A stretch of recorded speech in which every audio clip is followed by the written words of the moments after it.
Waalaikumsalam warahmatullahi wabarakatuh, Bu.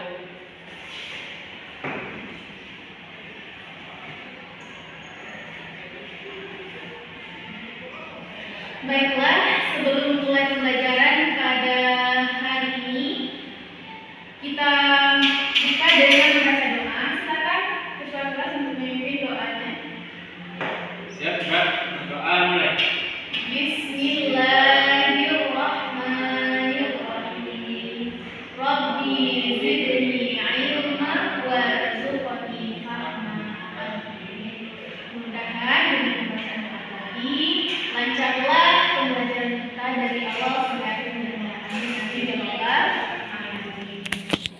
Nah, sebelum memulai pembelajaran, silakan keluarkan buku yang berhubungan dengan Al-Quran Hadis, karena kita sekarang belajar Al-Quran Hadis.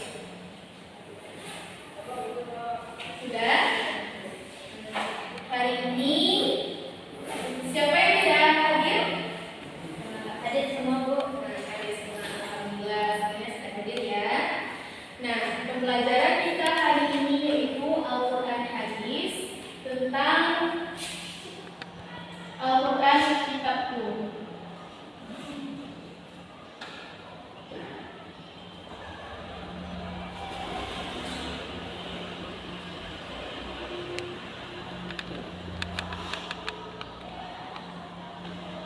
Al-Quran merupakan mukjizat Nabi Muhammad SAW.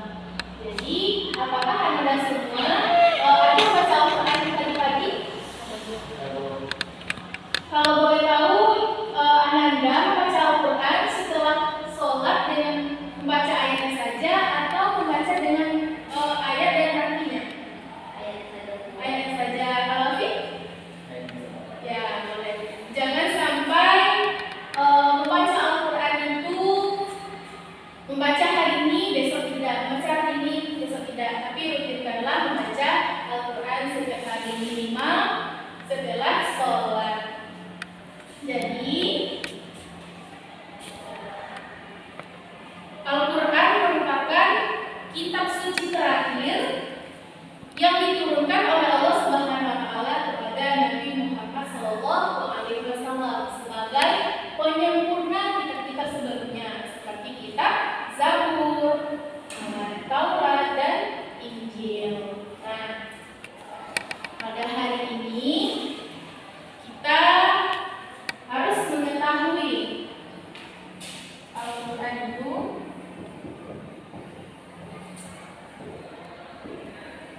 pertama, pengertian Al-Quran.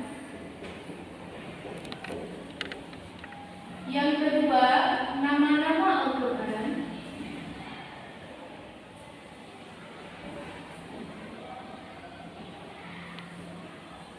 Dan yang ketiga, perilaku orang yang mengamalkan Al-Quran atau yang membaca Al-Quran.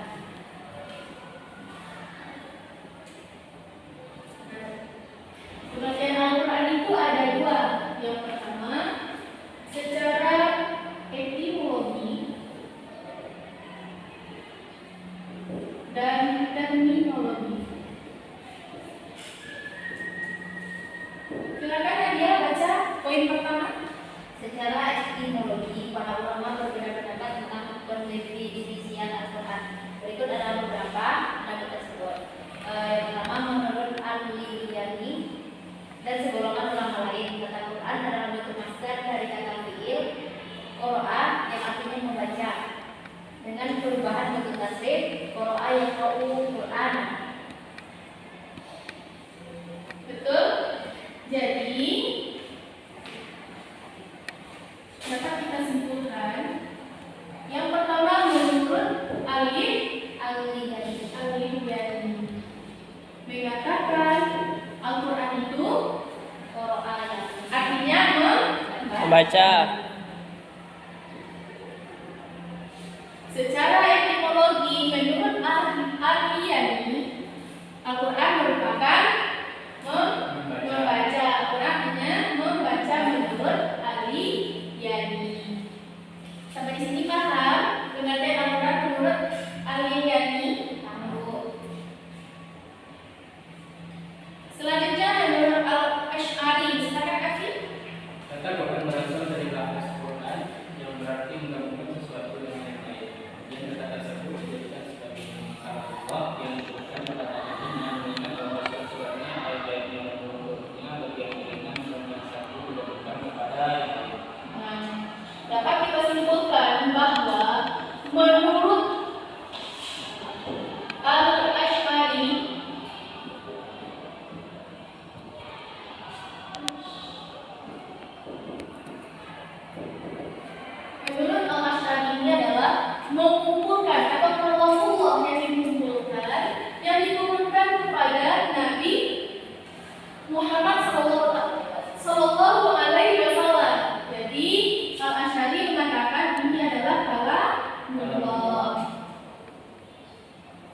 selanjutnya,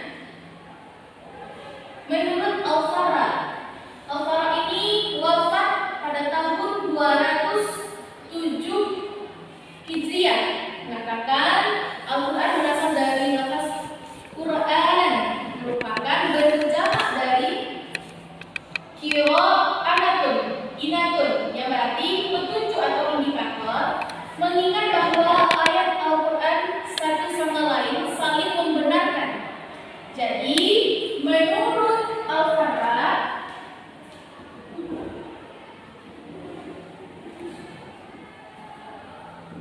Al-Quran artinya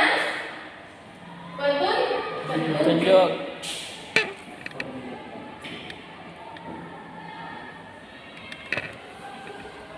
Nah, petunjuk yang bagaimana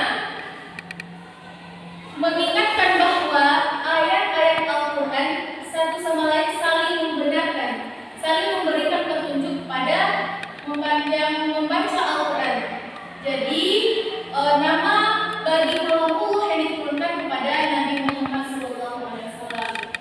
Selanjutnya, menurut Al-Zujaj, kata Al-Quran, menurut Al-Zujaj adalah kata sifat Al-Qura yang sewazan atau seimbang dengan fa'alani, yang artinya kumpulan atau jamak.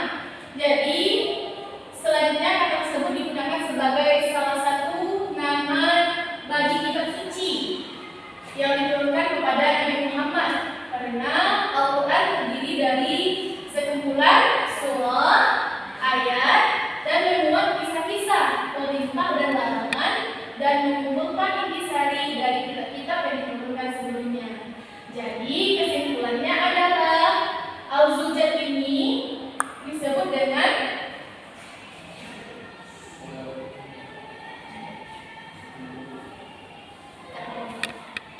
Tiga. Jadi menurut Al-Zujaj,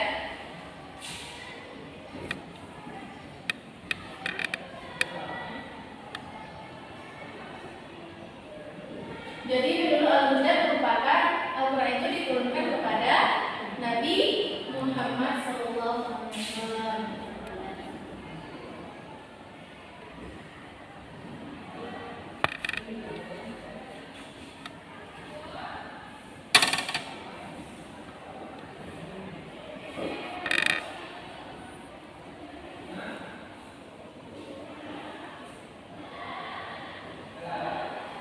Sudah dicatat? Nah, sudah? Sudah, Bu. Selanjutnya, Fi, baca menurut Syafi'i pengertian Al-Quran secara etimologi. Menurut Syafi'i, kata Al-Quran adalah isim alam, bukan kata rujukan. Dari kata apapun dan sejak awal memang digunakan sebagai nama khusus sebagai kitab suci yang diturunkan Allah Subhanahu wa taala pada Nabi Muhammad SAW. Sebagaimana halnya dari nama-nama kitab suci sebelumnya yang memang merupakan nama khusus yang diberikan Allah Subhanahu wa taala, yaitu Zabur kepada Nabi Ibrahim alaihissalam, Taurat kepada Nabi Musa alaihissalam, dan Injil kepada Nabi Isa alaihissalam. Nah, jadi menurut Asy-Syafi'i bahwasanya Al-Quran ini memang diturunkan kepada Nabi Muhammad SAW, sebagaimana halnya dengan nama-nama kitab sebelumnya yang memang merupakan nama khusus yang diberikan oleh Allah Subhanahu wa taala. Sampai di sini paham? Ada yang ingin ditanyakan?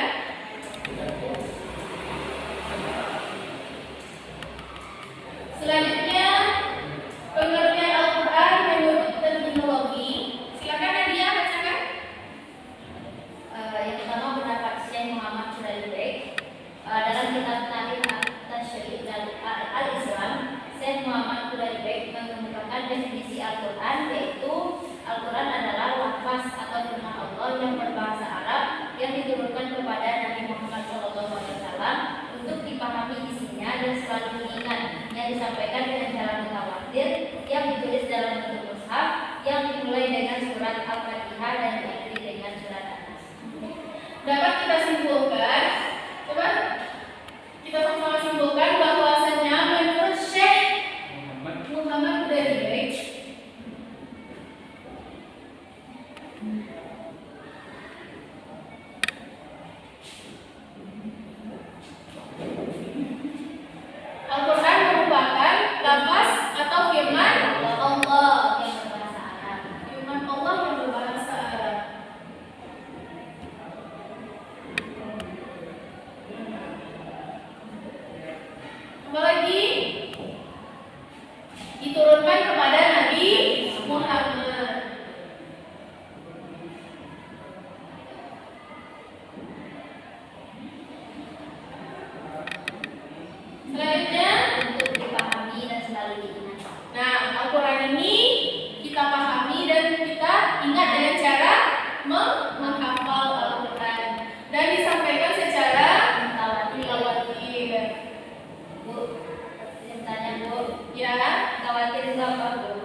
juga ditulis di dalam mushaf, sama juga pendapatnya dengan Syekh Mujahid. Dan juga Al-Quran ini disampaikan secara mutawatir atau secara berangsur-angsur dan bernilai ibadah membacanya. Jadi jika Anda semua membaca Al-Quran, insya Allah akan mendapatkan pahala. Sampai di sini paham? Ada yang ditanyakan? Selanjutnya menurut Syekh Muhammad Abdul, yang mana menurut Syekh Muhammad Abdul ini Al-Quran adalah sebagai apa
Silakan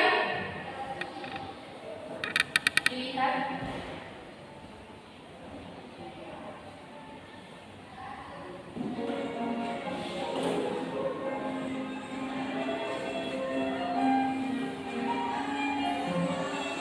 Assalamualaikum warahmatullahi wabarakatuh. Apa kabar saudaraku? Semoga dalam keadaan baik-baik saja ya. Dan untuk informasi kali ini, kita akan mencari tahu berapa nama lain Al-Quran yang tercatat di dalam Al-Quran. Namun sebelum memulai, bagi Anda yang belum subscribe, silakan di subscribe terlebih dahulu dan berikan tanda loncengnya. Nama lain Al-Quran. Al-Quran adalah kitab suci dari umat Islam. Quran merupakan wahyu Allah yang turun sebagai bagian dari mukjizat Rasulullah SAW. Kitab yang merupakan perubahan umat manusia akhir zaman ini berisi tuntunan dalam beribadah dan bermuamalah. Selain itu, Quran berisi bukti-bukti tentang kebenaran agama Allah. Nama-nama lain Al-Quran diturunkan Al-Quran selain sebagai perubahan adalah untuk menyempurnakan kitab-kitab terdahulu. Al-Quran sebagai nama yang sempurna memiliki banyak nama lain. Nama lain Al-Quran tersebut bahkan juga disebutkan atau terkenal di dalam Al-Quran. Berikut ini nama lain Al-Quran yang perlu kita ketahui beserta dalilnya. 1. Al-Kitab juga nama lain Al-Quran. Al-Kitab berarti juga buku. Nama ini terdapat dalam surat Al-Baqarah ayat 2 yang berarti kitab ini tidak ada kelakuan padanya, termasuk bagi mereka yang bertakwa. 2. Al-Furqan. Al-Furqan memiliki arti berbeda dan sama. Nama ini ada dalam Al-Quran surat Al-Furqan ayat 1 yang berarti maksudnya Allah yang telah menurunkan Al-Furqan kepada hamba-Nya memberi peringatan kepada seluruh alam. 3. Al-Dzikir. Al-Dzikir artinya memberi peringatan. Hal ini bahkan secara presiden juga disebutkan pada ayat sebelumnya. Nama ini terdapat dalam Quran surat Al-Hijr ayat 9 yang berarti sesungguhnya kamilah yang melakukan al-zikir dan sesungguhnya kami benar-benar memeliharanya. 4. Al-Mau'izah. Al-Mau'izah berarti pelajaran atau nasihat. Nama ini keluar dalam ayat 57 surat Yunus yang berarti hai manusia, sesungguhnya telah datang kepadamu pelajaran dari Tuhanmu dan berimu bagi penyakit-penyakit yang ada dalam dada dan petunjuk serta rahmat bagi orang-orang yang beriman. 5. Asy-Syifa. Terkait Al-Mau'izah dalam Quran surat Yunus ayat 57 juga terdapat nama lain Quran yaitu Asy-Syifa yang berarti penyembuh. Quran memang diturunkan oleh Allah kepada Rasulullah SAW untuk mengobati penyakit hati manusia. Untuk itu, saat kita merasa mempunyai penyakit yang berkaitan dengan hati, misalnya saja iri, kecewa, sedih, dan sebagainya, dianjurkan untuk membaca Al-Quran. Membaca ayat suci Al-Quran insya Allah dapat meringankan bahkan menghilangkan penyakit-penyakit tersebut. 6. Al-Quran. Al-Quran berarti juga buku atau peraturan. Seperti kita ketahui, sumber hukum Islam memang harus didasarkan pada Quran seperti yang ditulis dalam Quran surat Al-Baqarah ayat 37 yang berarti Al-Quran itu sebagai peraturan yang benar dalam bahasa Arab dan seandainya kamu mengikuti hawa nafsu mereka setelah datang pengetahuan kepadaku, maka sekarang kali tidak akan minum dan memelihara bagimu akan siksa Allah. 7. Al-Hikmah. Kebijaksanaan merupakan arti dari Al-Hikmah yang juga memalingkan Al-Quran. Hal itu terdapat dalam Quran surat Al-Isra ayat 39 yang berarti itulah sebagai hikmah yang dibayangkan Tuhanmu kepadamu. Janganlah kamu mengadakan Tuhan yang lain selain Allah yang bisa menyebabkan kamu dilemahkan ke dalam neraka dalam keadaan terjebak lagi dijauhkan dari rahmat Allah. 8. Petunjuk atau Al-Huda. Nama ini terdapat dalam surat Al-Jin ayat 13 yang berarti dan sesungguhnya kami tak kalah memberikan petunjuk, kami beriman kepada Quran. Barang siapa beriman kepada Tuhannya, maka ia tidak takut akan pengurangan pahala dan tidak pula akan menambah dosa serta kesalahan. 9. Al-Tanzil memiliki arti yang diturunkan. Ini tertulis dalam Quran Surat Asy-Syura ayat 192 yang berarti, dan sesungguhnya Al-Quran ini benar-benar diturunkan oleh Tuhan semesta alam. 10. Karunia atau Ar-Rahman terdapat dalam Quran Surat An-Naml ayat 77 yang berarti, dan sesungguhnya Quran itu benar-benar petunjuk dan rahmat bagi orang-orang yang beriman. 11. Al-Quran juga nama lain Al-Quran, dan demikianlah kamu wahyukan kepadamu Muhammad Quran dengan perintah kami.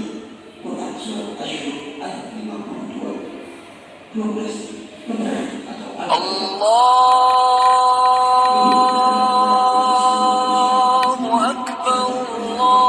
Baiklah, Anda semua, silakan perhatikan kembali video yang sudah saya tayangkan.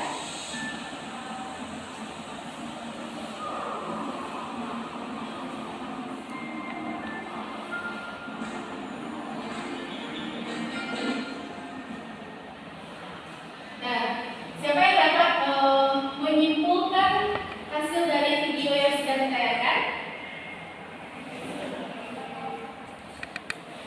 Nah, boleh, tapi Dari video tadi dapat saya simpulkan bahwasanya ada beberapa nama lain Al-Quran. Yang pertama adalah Alkitab, artinya kitab. Yang kedua ada Asy-Syifa, yang artinya pengobat. Yang ketiga ada Al-Furqan, yang artinya berbeda. Yang keempat ada Al-Huda, yang artinya petunjuk. Ada Az-Zikr, yang artinya peringatan. Ada Al-Hikmah, yang artinya memberikan hikmah. Kemudian ada itu saja. baik, tunggu ibu kasih hadiah. Karena Hafiz sudah berani, terima kasih. Kasih guru. Dan dari video yang sudah dipaparkan, ada yang ingin ditanyakan? Materi kita terakhir yaitu perilaku orang yang berpegang teguh kepada Al-Quran. Silakan poin pertama Nadia. Al-Quran merupakan sumber ajaran Islam yang utama. Setiap muslim berkewajiban untuk berpegang teguh kepada hukum-hukum yang terdapat di dalamnya agar menjadi manusia yang taat, yaitu mengikuti segala perintah Allah dan menjauhi segala larangan. Ya, jadi perilaku orang yang berpegang teguh kepada Al-Quran yang pertama, Mengikuti perintah Allah. ya betul, mengikuti perintah Allah.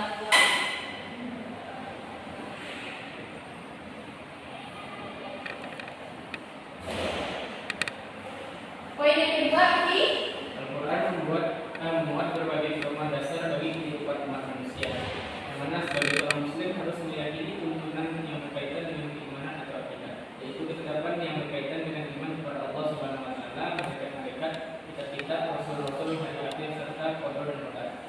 Nah, kesimpulannya adalah perilaku orang yang berpegang teguh kepada Al-Quran ini merupakan pedoman bagi umat manusia, yang mana kita sebagai umat muslim harus meyakini tuntunan yang berkaitan dengan keimanan. Tuntunan keimanan.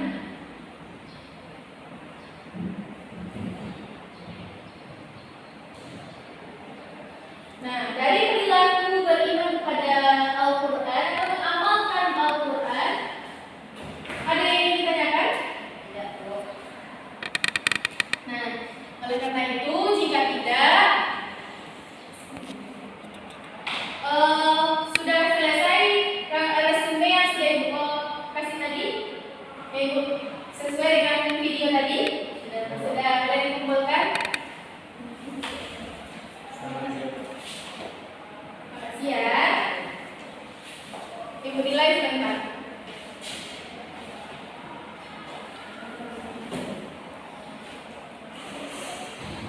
Dan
Dan jangan lupa mengerjakan tugasnya.